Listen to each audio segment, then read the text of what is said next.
Welcome to Galactic Initiative. I'm your host, Jeff.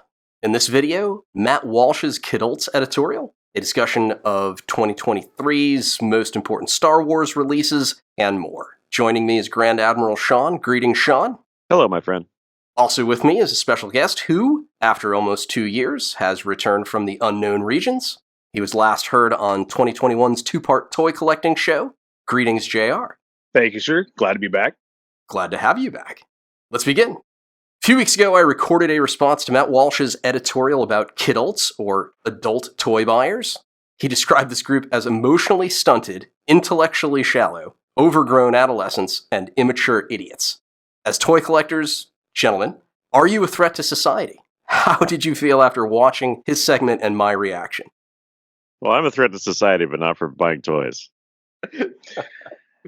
Clearly, he hasn't been to any toy conventions, toy shows, and hasn't met anybody who collects toys, who collects action figures, anything of the sort from the past. My wife would probably appreciate it if I didn't do it as much, but we are not a threat to society, as far as you know. Consider the source. Whether you are a fan of Mr. Walsh or not, he is a political pundit, and his hobby is politics. And who's the real emotionally stunted nerd in this group, right? If your entire thrill in life and joy is to talk about politics all day. People have focused on this, well, it's adults buying toys, and we have had this discussion many times off mic, but JR is very fond of letting us know that if you go look at the toy aisle, the toys there are not for children. They're designed for adult collectors. Too many choking hazards, etc. But I don't think that Mr. Walsh really understands the market, and I don't think he really understands the nature of collecting. And I don't think he really can conceptualize what collecting really is. He may have a collection of, cigar lighters and whatever, and people might think that's weird and emotionally stunted and potentially dangerous to your health. But everybody loves their own collections, and they make fun of other people for collecting. My brother makes fun of me for buying Star Wars toys, and he has like 4 classic cars in his garage. Everybody likes their own thing. They don't like the other guy's thing. Everybody wants to make themselves feel better, so they got to put everybody else down.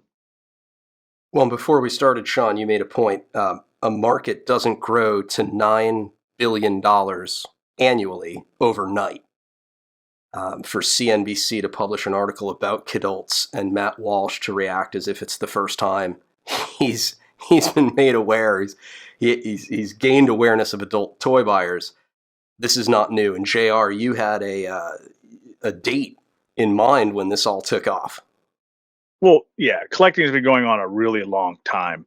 But, specifically for me, for Star Wars, being a child of the 70s and seeing Star Wars in 1977 and being 8 years old when I got my first Star Wars action figure, which grew into other things, Battlestar Galactica, the Buck Rogers, the G.I. Joe.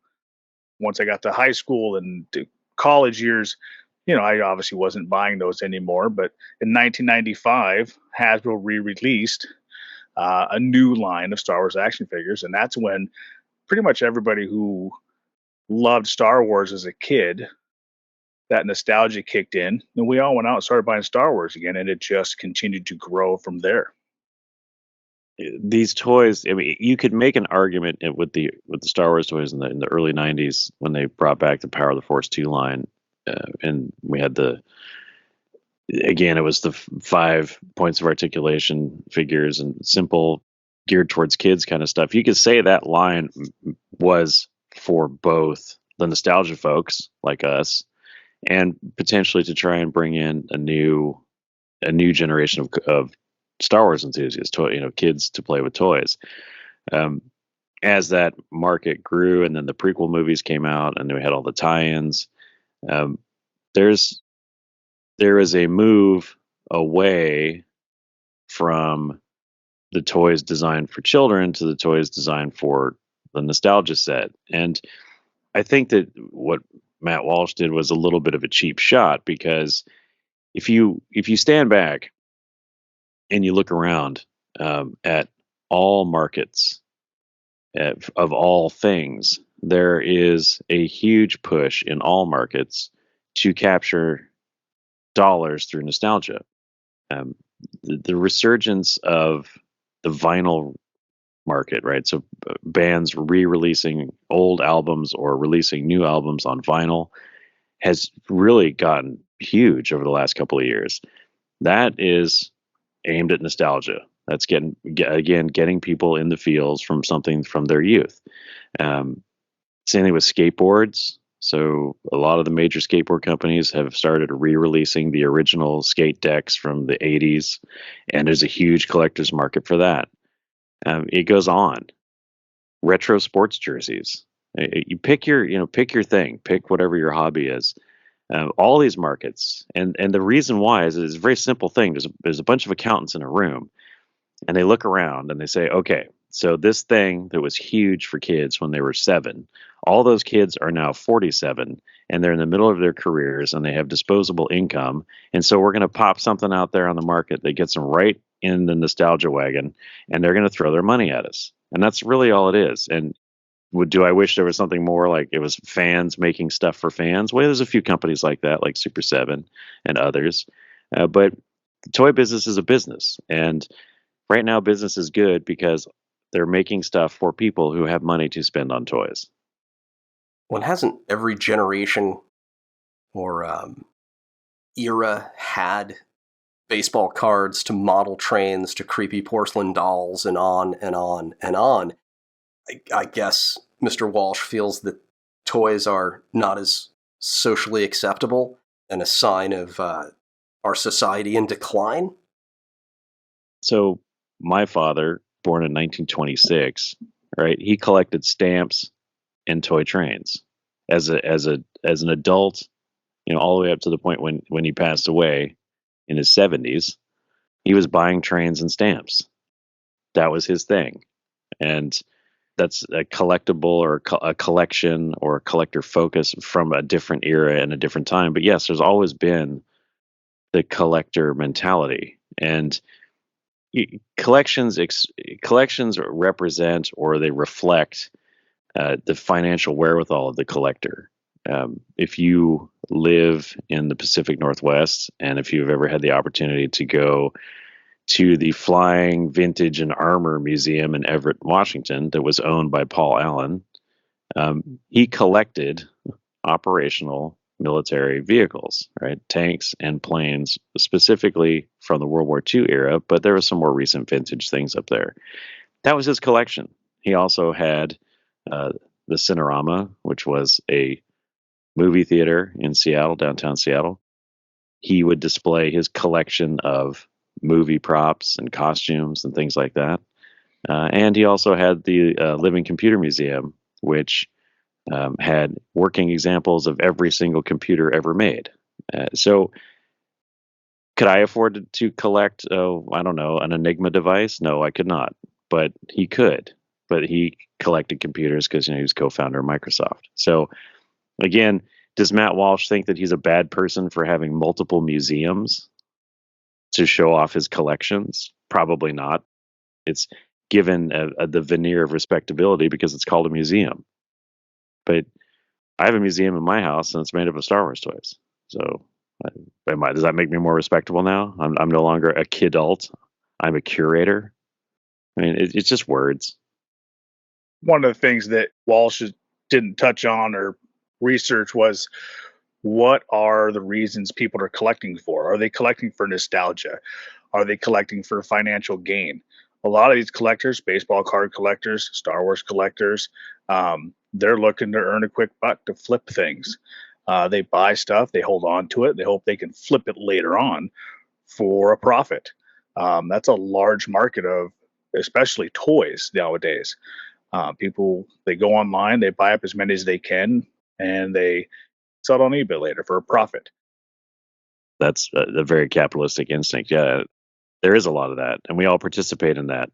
There's initial retail and then there's the aftermarket, right? We're trying to fill that hole in our collection, and there's some guy in Omaha that has it on the internet, and he's going to charge me 6 times what it costs. Well, good for him. He made his money, and good for me. I filled the hole in my collection, but it's a marketplace, right? And it's the exchange of goods. it feels like, again, it just feels like a cheap shot. It feels like a nerd trying to get back at other nerds to make himself feel less nerdy. Well, to sum up, Cardigan, Pipe, finishing a model of a half track in your den, socially acceptable. Black Series Star Wars, immature idiots. Yeah. Sounds about right. From the bad take to the Bad Batch. We're 4 episodes into season 2. What say you? Well, I'll start here because Sean's going to finish with a beautiful statement. I'm kind of confused of what the direction the show is trying to take. We start off with a 2-episode arc, and they're on another heist. It doesn't go right again. We're doing an episode that doesn't involve the Bad Batch really at all, but touches on some of the Empire stuff that I really love. The beginning of the Empire, we see a first adaptation of Stormtroopers, which is great. And then we kind of finish with an episode where they have to split the team up, and we have the B team kind of going out and doing some racing and fun stuff like that doesn't really drive the story. What is the story? What is the overall arc supposed to be, other than we still don't know much about Omega and what she is supposed to have? She's supposed to be important, but I haven't figured out why yet. Yeah, so we've had one good episode so far. That was the episode that focused on the clones. The moral dilemma of Order 66 and the impending empire and what that means to the clone army, the impending obsolescence, all that kind of stuff. So that was actually a really well done episode, and the reason why is because it had absolutely nothing to do with the Bad Batch. The other episodes, I mean, we had pod racing. I was waiting for Jar Jar to show up. It's just pod racing, and I'm over the pod racing. I'm over that whole aspect of George Lucas's Star Wars. I understand it's an homage to the man and all that, but that episode did absolutely nothing except in the last 45 seconds of the episode where the villain says, "Oh, you guys keep an eye out for that lady. She'll betray you later." So there's some potential foreshadowing of future woes for the Bad Batch, but the rest of it's kind of like we're showing them as not capable. They sort of blunder their way through things, and Omega, of course, she's the hero, but nothing has been established, nothing has been explained, and we've had a couple hours of content already. So I don't know, but I will say that the whole conversation in the 3rd episode about the clones and their fate was really good. I would like to see more of that, but then that just becomes the Clone Wars show. So how about we just bring back the Clone Wars? Is the show's failure its reliance on the Bad Batch? We seem locked into the abilities and personalities. Should it have been something else? They're very reminiscent to the A-Team. They're a military group on the run, and they want to go help people every week, and it never goes to plan. There's the show is set in a really interesting time period in the Star Wars timeline for me. What happened right after Order 66? How did the Empire gain control over the galaxy? The birth of all of that, and the continuing thing. But we're not getting anything from the Bad Batch. What is their role, and how can they tell a story, give us glimpses of the Empire growing? But we're not really getting that. So I'm not really sure what direction they want to go, because they're not telling us. They're not giving us any glimpses of how or where they want this story to go. We were pointed in a direction that this show is going to delve into the continued cloning research and the cloning operations of the newly formed Empire. And there is a lot of speculation, amongst the fans about, is this going to point to what we saw in the Rise of Skywalker with the Jug of Snokes and with the cloned Palpatine and all that, and some of the things that we've seen in the first 2 seasons of Mandalorian? Is it going to tie all that in? but then we seem to have forgotten about it, right? There wasn't even like a mention. So we're again, almost a quarter of the way into the season, really, and we don't know what the primary conflict is in this season, or what the puzzle to be solved, or the battle to be won, or who is the villain in this episode or in this particular season. Like, we don't know.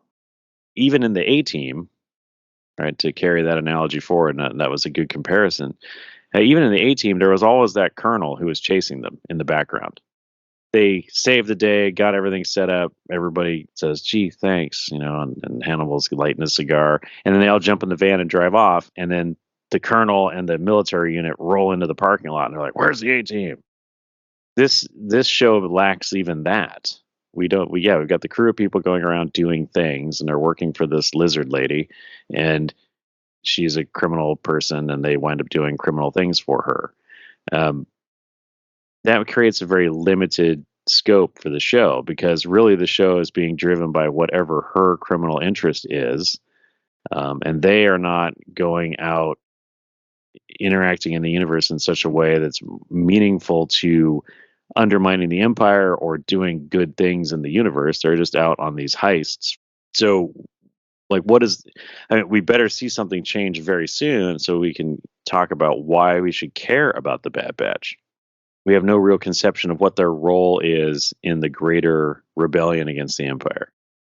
So is this just a side distraction story?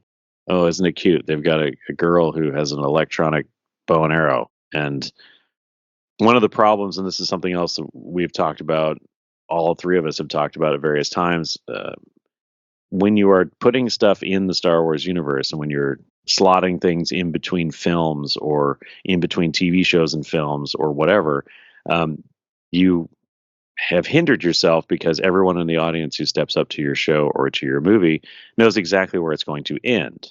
It's like the Andor show. Everybody was worried you're not going to like Andor because you all know that Andor dies, but everybody actually really wound up loving Andor because it told a good story, and it's telling you all kinds of good stuff about what's going on in the Empire. So even though we know that the Bad Batch is no way involved with the Greater Rebellion, we could still get a good story about them and their role in it, and perhaps there's a great sacrifice at the end of this team or whatever to make something happen. We don't know, but we're not really getting any indicators or anything pointing us in that direction either through these various episodes. They're like Jeff said about the Scooby-Doo analogy, like it feels like at every episode is a brand new episode with this group of people, and nothing is moving forward. There's no evolution. There's no growth. Experiences are not stacking to produce results. It's just we get 25 or 30 minutes a week, and isn't that cute? And Omega is doing her homework in one episode, and then she's saving everybody in the next episode, and it's like, ooh, hey, Tick, and like all this stuff. And you're like, okay, great, but that's it. And so, tell me why this matters, right? Tell me why this matters in the Star Wars universe. Give me a reason to be interested. So let's imagine there is a point to the show, and it's Omega. Do you want her to have a big impact on the rebellion, the fight against the Empire, cloning, events after Return of the Jedi in the Mandalorian era? Is that something you even want? Well, yes and no. I mean, it depends on how you do it. I would like these characters to matter in some way, right? Perhaps as something that they do sets up the conditions for something else that we know of in the Star Wars universe that's important, right? They don't necessarily have to. I don't need you to digitally insert them into Empire Strikes Back or something. Okay? But part of the problem with making them relevant, especially with the cloning aspect, is if you are a sequel denier like I am, right, then it means that you are telling more stories and weaving more lore in the Star Wars universe that validates the sequel films. And so that's the problem with the cloning aspect, right? I mean, we very much were signaled that that's the case. I mean, we had Dr. Pershing and the cloners and they're going to come up with Snoke. And we're going to see, again, the whole chase for Grogu in The Mandalorian is pointing towards that as well, because they need his midichlorian blood so they can clone a new Palpatine and all that kind of crap. So that's happening, right? It's already happening. So does it make me happy? No.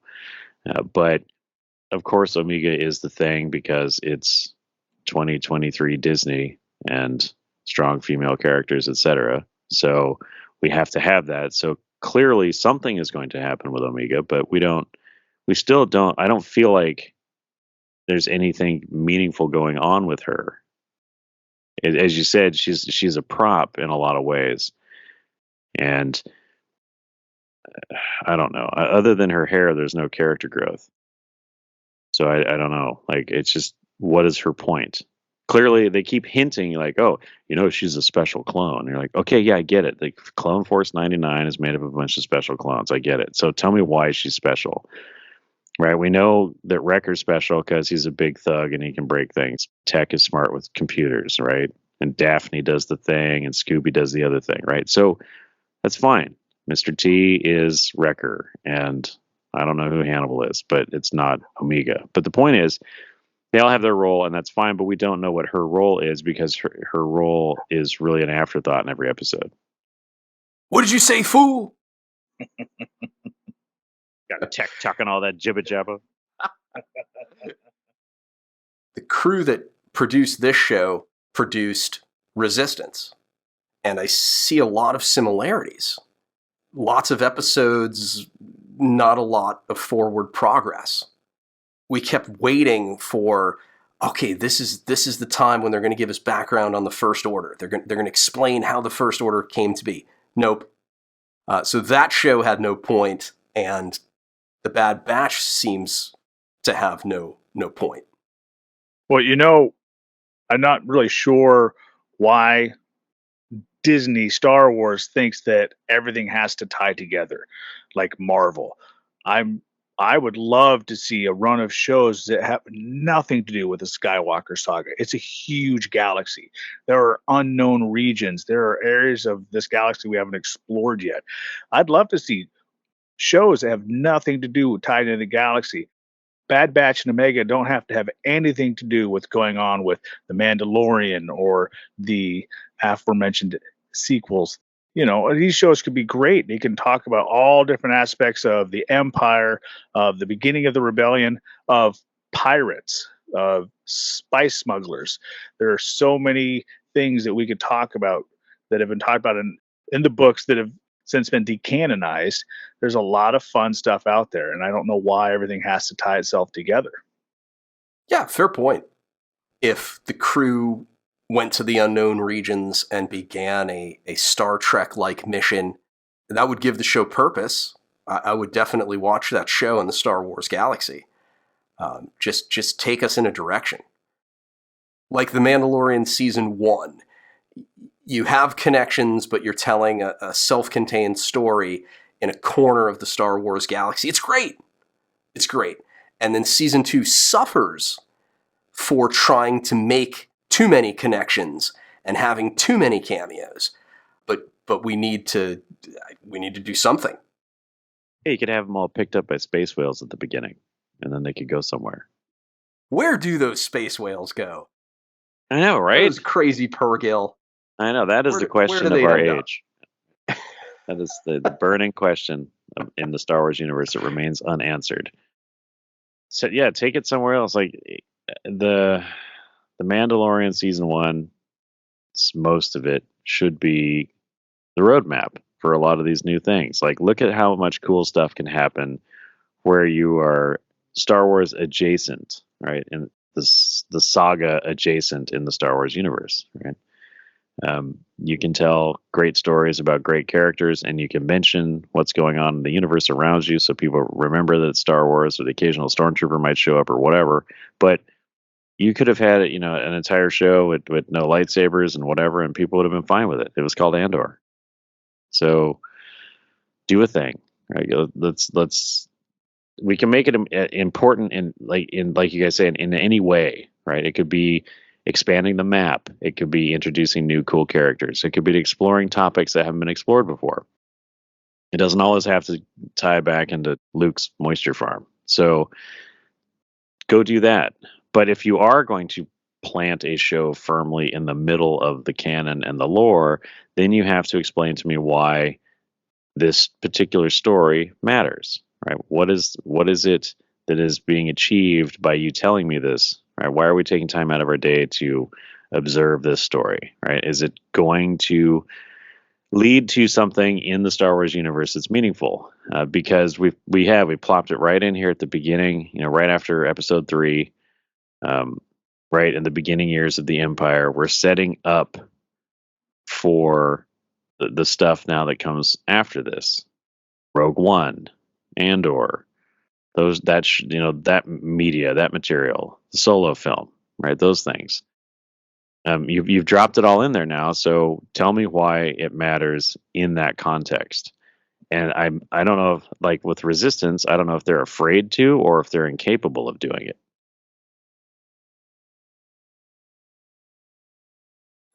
Galactic Initiative is not authorized or endorsed by Lucasfilm Limited. The name Star Wars and all related materials are registered trademarks of Lucasfilm Limited, a subsidiary of the Walt Disney Company, Dark Rights Reserved. Galactic Initiative is a registered trademark, and other product and company names are trademarks of their respective holders. Use does not imply affiliation or endorsement.